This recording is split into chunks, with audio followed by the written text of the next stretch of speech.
Hi, I'm Bill Leckie. This is the Scottish Sun's set piece.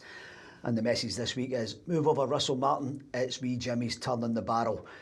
In a week when the Rangers manager gets some kind of reprieve with a cup win, the northern spotlight is very much shining in the eyes of Thelin at Aberdeen with me, Roger Hannah. It was Russell Martin who everybody was looking at last week to be the first manager out the door. Jimmy Thelin seems to be lapping him at the moment. Yeah, Wednesday morning after they lost to New Firm Derby at Tannadice last night, bottom of the league, 1 point, no goals, 5 wins in the last 32. There is only one solution up there. He needs to take them into the North Sea and then climbing up a hill. I think that's exactly what it is. That's what turned around for Russell and Rangers. So, I mean, the North Sea might even be slightly colder than Loch Lomond, so they should do even better than Rangers did at the weekend. Well, listen, Ali Ferguson used to take them training down there on the sand and make them run into the water to get their balls back, etc., etc. That was back in the day. So I'm not sure Jimmy will do that. No. What I'm sure about is that Dave Cormack and Alan Burrows up there must be going through purgatory because they have backed him. Absolutely. They have bought into the 3-year project. They have seen success with the Scottish Cup, but they're now deep into trouble because they can't score a goal, they can't win a game. They're keeping Russell Martin and Rangers off the bottom of the league. Yeah. They now go to Motherwell on Saturday night, who have just knocked them out of the Premier Sports Cup. And if those 5 wins from 32 league games had been at the start of a season, they'd be on the brink of relegation and the manager would already be gone. Yeah. You know, David Friel and I had talked last week, Roger, while you were away sunning yourself, and you look magnificent, by the way. I was up in Aberdeen. There you go. In North Sea. No, you're not blue enough. So, we were talking last week about if Aberdeen were to lose to Motherwell in the Cup. A, it wouldn't be a great surprise, but B, it would be catastrophic for Jimmy Thelin. Well, they've lost, they didn't score, they were terrible. And again, last night, insipid, down 2-0, a game they hate to lose against Jim Goodwin, the man they hunted out of town. Yeah. And listen, it's a strange one as well, because you talk about Russell Martin. He has dominated the agenda, the protests before the Hibs game at the weekend. There haven't been those protests against Jimmy Thelin. It's a really odd situation because normally fans are up in arms about this kind of run. The fans, like Dave Cormack and Alan Burrows, would love Jimmy Thelin to succeed. Absolutely. Jimmy Thelin gave them their greatest day in 35 years on the 24th of May when they beat Celtic at Hampden in the Cup final.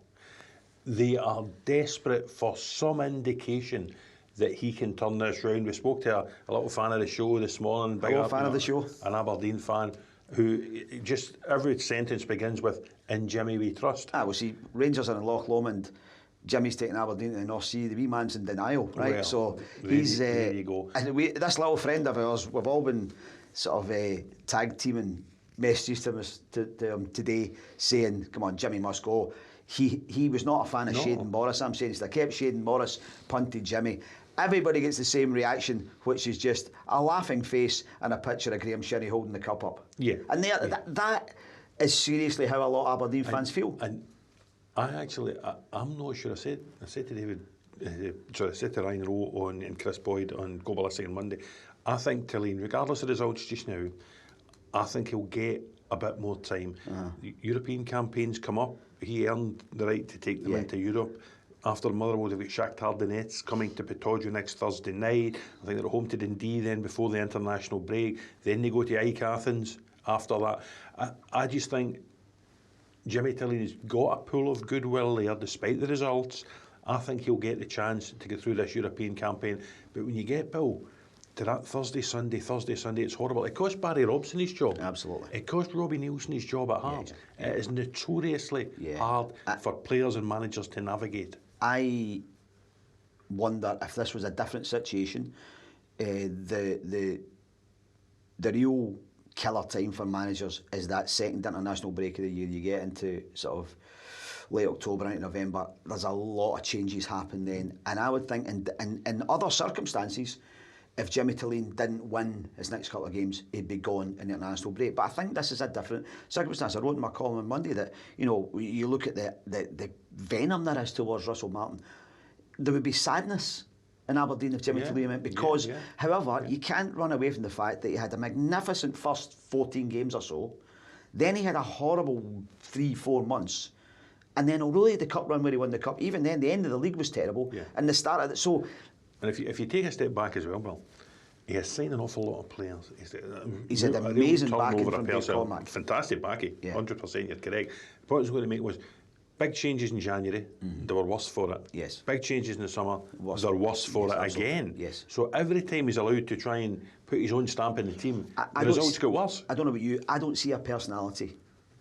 I don't mean an individual personality, an overall personality in the Aberdeen team. I don't see what it is they're trying to achieve. I don't see a style of play. Yeah, and the manager who beat him at the weekend in North Scandinavia, and James Bertalascu, the Motherwell manager, came in and immediately put his stamp on, the way he wants to play. Jim Goodwin last night, very much get his own way of playing, and it works. And you can see a Derek McInnes Hearts team. You know what you're going to get. Yeah. I watched Falkirk and Hibs last night. Actually, both managers. You know what John McGrath's going to do. Yeah. You know what David Gray is going to do. Stephen Robinson. Your St Mirren team, Stephen Robinson. Chris Sutton might not own the curtains to watch them, but they're going to another hand in semi-final because Chris Sutton, the centre forward, just get the ball punted up to him. That's the fella. That's the boy. You know what you're getting. You don't really know. Insipid Aberdeen. You don't know what you're going to get from them. And I think they've got good individual players, oddly enough. Yeah. I think Armstrong will be a good signing. I think Nisbet will be a good signing. One of these boys that needs a goal. The lad Jesper Carlson's got a great CV. You would think would be a good signing. Yep. But they just don't seem to click. No, there are some times at some clubs where all the cards fall in the wrong direction and good signings become bad players. Yeah. It could be that if Carlson and various others went somewhere else just now, they would explode back into life again. Yeah. But there's something really badly missing at Aberdeen, and I'm not entirely sure. I might be completely wrong in this. I don't think they'll re-find it until there's a different pair of eyes looking at that squad. There'll be a new director of football, Stephen Gunn. That's also a problem for Jimmy Thelin, I think. I do wonder, A, who that guy will be. Yeah. Does Jimmy Thelin have a say? Is he working with Alan Burrows and Dave Cormack? Is it going to be an ally of Jimmy Thelin? Are they going to back him to that extent that they bring in someone he's maybe worked with in the past to strengthen his hand? Or do they bring in a fresh pair of eyes to look at what Jimmy Thelin and his backroom team are doing and assess whether he is the man to take them forward? Well, my thought on that, if you're as hard-headed a businessman as Dave Cormack is, and you've been in the game as long as Alan Burrows has, you'll say, well, we've listened to Jimmy and the players he wants, and this is where we are. Maybe we do need a completely new look at it. But, it's amazing when you compare the situations. You look at Ibrox on Saturday, and you look at Pittordrie on Saturday, where everybody just kind of went, oh, this is rubbish, we'll go up the road and we'll go for a beer. And people are saying, well, this is terrible, but it's not the manager's fault. We're not going to chase him out the door. And then you see what happened at Rangers on Saturday, where they win a cup tie and they're miserable. I said at the end of the show last week, it could be the first game in history where Rangers fans are desperate for their team to lose. Yeah.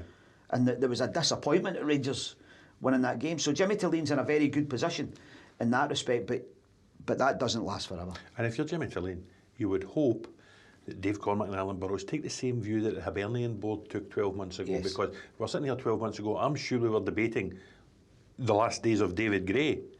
And we were. The Hibs board stayed strong. David Gray kept his job. He finished in third place in the league. Yeah. He took them into Europe. And listen, I thought they were great in Europe. I thought it was a great European campaign for them. Really unfortunate not to get to the group stages. And, yes, lost at Ibrox at the weekend. Yes, blew a 2-goal lead at Falkirk last night. Yeah. But I still think Hibs under David Gray just now are in a better place than they were before. Absolutely. David Gray. And we talked about this before. We talked about this last season a couple of times about that sliding doors thing where they played Aberdeen at the end of October. Yeah, 3-3. And we're 3-2 down with like 12 seconds to go and drew 3-3. And he would have been, he knows he probably would have been gone that night. You then said to me, go to Motherwell on Saturday because if he loses there, he'll be away. They go there and win 3-0 and it turns round. So in the Premiership in Scotland, 3-4 results and things turn around completely. Aberdeen could win 3 games in a row and suddenly they're in the top 6 and things start to calm down and everybody forgets it. Rangers could go on a run now where they win 3-4 games and people stop hating Russell Martin just as much. So it can change very quickly, but for Jimmy Thelin I think it has to change like incredibly quickly. I hope they both stick with the managers because I'm fascinated to see how it all pans out. Yeah, do you know, sorry, and you carry on, I was going to I was just going to say, because the Rangers thing, you know, nobody's really considered what happens if they do win 3 or 4 games. You know, Genk are in a terrible position in the Belgian league. Third bottom of the league. Slightly better than Rangers, but Rangers have a good record in recent years at Livy. I think Dolly Menga, remember him? Dolly Menga. The last guy to score a Livingston winner against Rangers through there. You know, it's not that far from the international break. You do just wonder. You wonder if the impact. Miovski's first goal, Raskin back in the team, Cornelius in the team, Mikey Moore having an involvement for, you know, in an attacking sense productively at the weekend. You do wonder if there's just a wee sort of sense that things might be improving for him. And I hope Aberdeen stick with Thelin at least through the European thing. I actually do think he deserves that. I think he's earned it. But both the manager and the players need to start showing something. On Russell Martin, as you know, since the day he was appointed, I thought he wasn't the right man for Rangers. I thought he was going to play the wrong kind of football. I think so far that's been borne out. But that's a separate issue from the way people treat him. Oh yeah, and I thought your column was excellent. Thank you. I was due one. I thought the Rangers fans, the ones that were gathered outside the stadium Saturday, were an absolute disgrace. It's all right protesting. You can say we don't like this, we don't like that. Russell Martin's inside giving a team talk before a game that your team has to win, and they're screaming, if you hate Russell Martin, clap your hands. Now, hate, I think, is just a word that's just...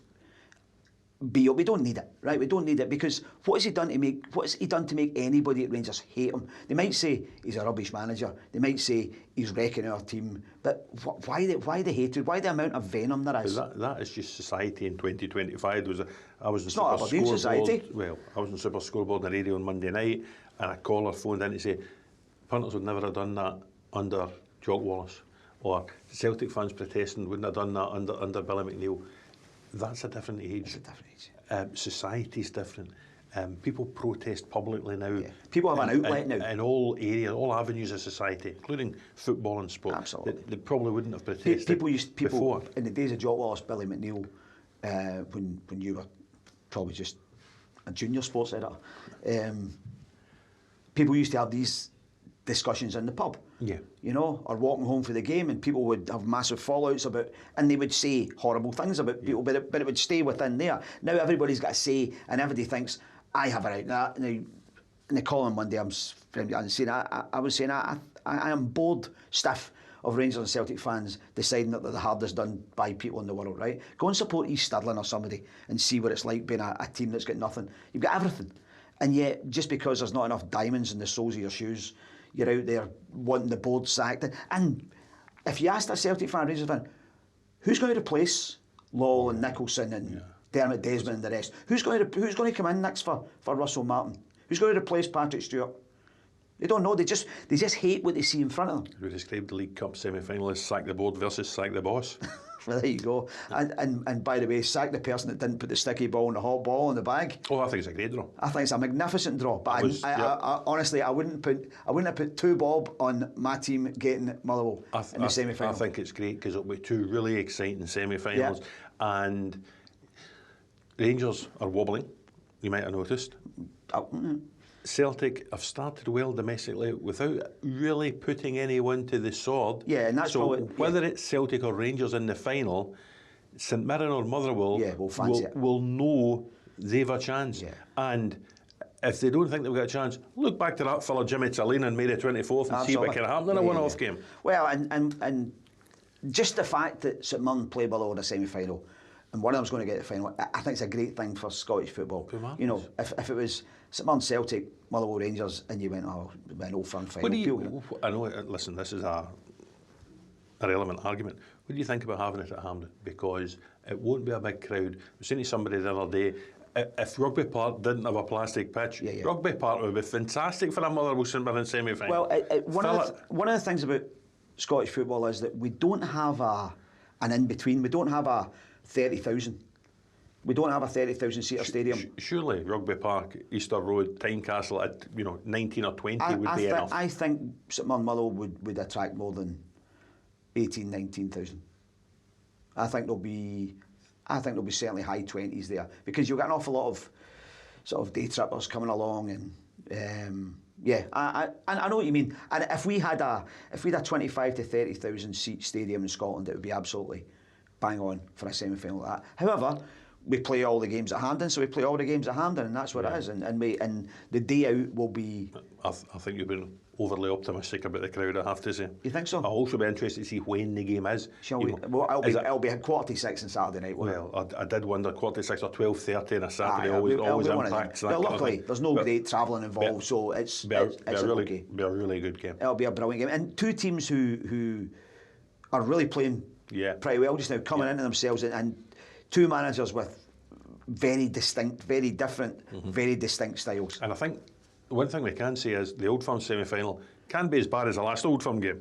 So, in the same way as Jimmy Thelin says, things can only get better. Well, it's bound to be better. Celtic domestically are looking good. Tenecte looks a good signing. Iheanacho actually looks a good signing. Yeah. Rangers might kick on. We don't know. Yeah, I think the semi-finals are two games to really look forward to. I think the draw has done us a real turn. Us as in everybody. Rangers, next match, Celtic play, we're recording this on Wednesday. Celtic play tonight in Belgrade. Good game. Very good game. Good game. Very good game. Two teams, I think, evenly matched. They would both feel they should be in the Champions League. They should both feel a bit hard done to Celtic losing to Kairat Almaty. Red Star losing to Paphos as well. They're both top of their leagues. I think Red Star have won every game this season, maybe 7 for 7. And one of the great football cities in a fantastic stadium. Maracana, I think it'll be great. Derek McGregor is out there for us. You can read his stuff online tonight and in the paper tomorrow. I think it will be a really good game. And Celtic, Brendan Rodgers, he spoke last night saying Champions League's gone, forget it. Full focus now on Europa League. Spirit of 2003. Spirit of 2003. Because there was the same in 2003 when they were knocked out by Basel and dropped in. Basel? Yes. And dropped into the UEFA Cup, and there was a bit of grumpy hum-ha, and then they go on this run, and the whole thing gathered. And it's the same as Rangers have done the last few years. If you remember, that run through, all the opponents had a V in their name. Liverpool, Blackburn Rovers. Yes. Sudova. VfB Stuttgart, Sudova. That was the first Celta one. Vigo. Yeah. Boa Vista. And if you VfB Stuttgart, and if you don't call them Red Star Belgrade, if you go with Crvena Zvezda, it's full of V's. Celtic could be going to the final again, And then get beat by Porto. Well. There you go. There you go. Roger Hannah.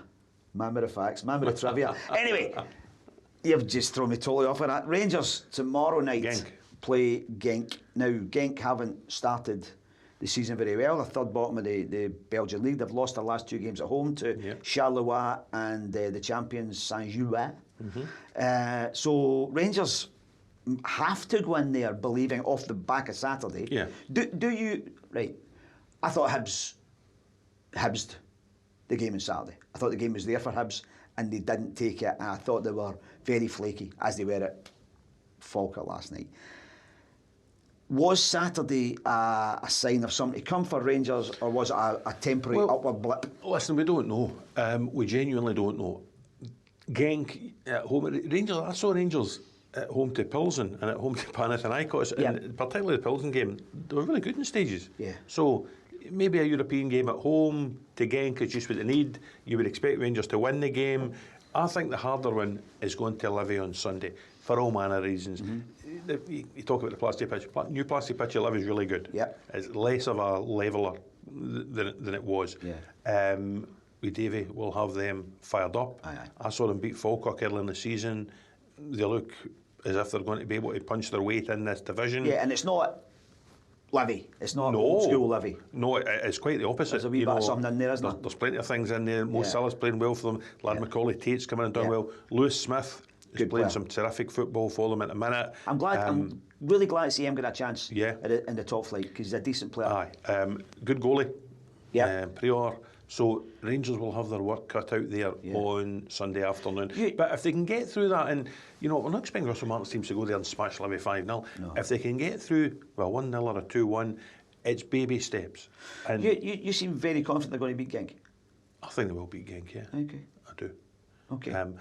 I think they're still very, very vulnerable when they lose the ball in the middle of the park. I think bringing Raskin back in was, you see, if you said to Russ Martin, what have you learned from your little spat with Nico Raskin? Well, you don't leave your best player out. You get a better chance of winning when you put him in. Also, early on, too many changes, and there were a lot of games, and he was shuffling things about. Kieran Dowell was in, and Rothwell was in, and Aarons was in, and he had, other guys. Danilo was playing game. The team in the last couple of games looks to have settled down a wee bit more. I think there's a better balance at the back with Cornelius to the left of Suter. There's a better balance with Raskin. Asgard is beginning to look as if he could be useful as opposed to useless. Gassama still a bit five-a-side, Gassama. Yeah, potentially. Miovski gives them a better focal point. Miovski definitely gives them somebody for the first time in a long time. I'm not going to say they're suddenly emerging from anything. They just look a wee bit more settled, and you wonder what the win against Hibs will do for their confidence, self-belief, because the manager admitted they were scared.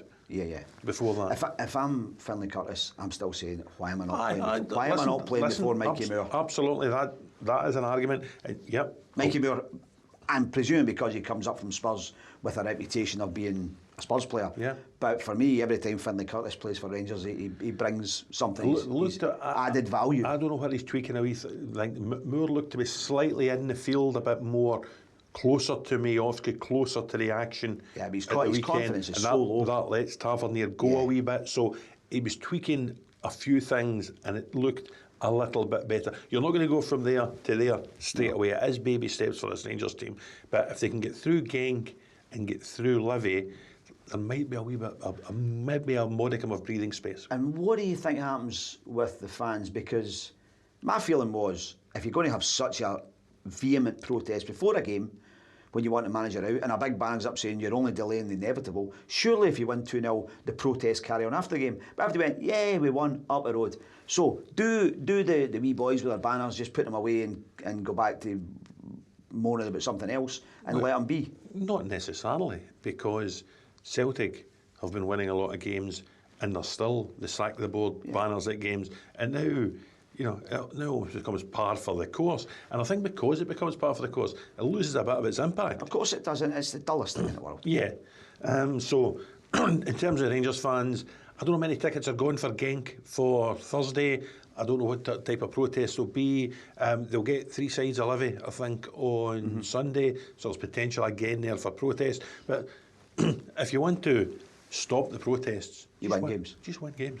Well, but that then takes away any power that was in the whatever happens, he has to go. Because if you win games and you go, oh well, it's all right then what's it all been for?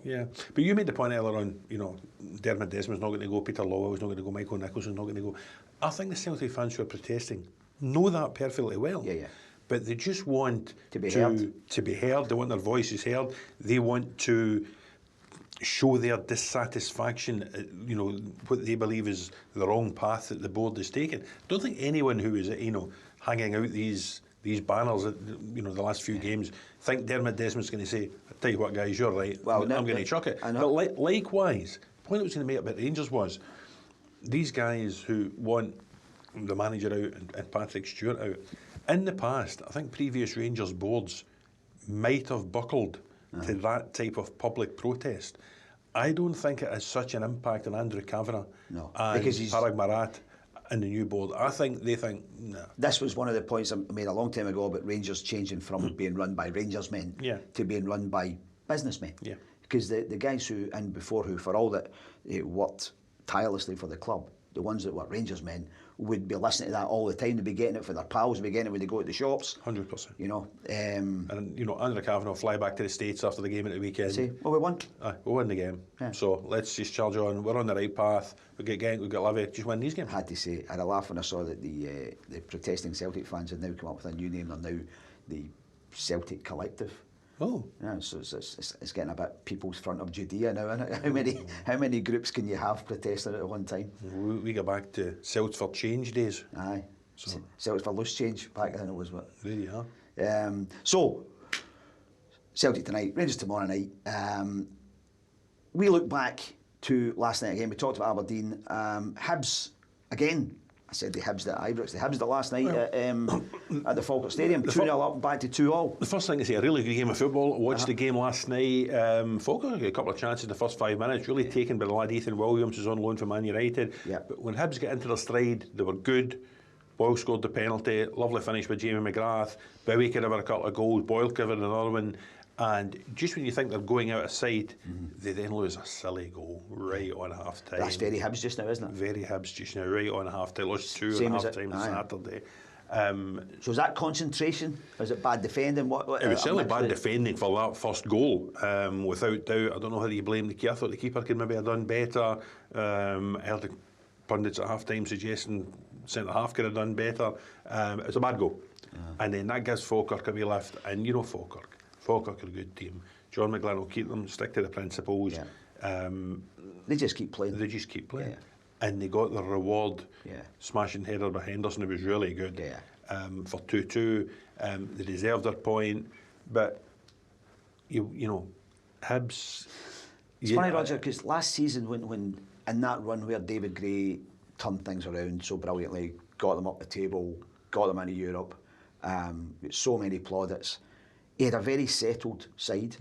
He, you know, the keeper, the back three, middle of the pitch, it was up, and then they get into Europe, money becomes available, they sign players, and suddenly there's a bit of tinkering going on, and I wonder sometimes whether there's change for change's sake. It's not really working. I liked the back three last year with O'Hara, he had Rocky Bashiri, who really came into his own last season, and Jack Iredale.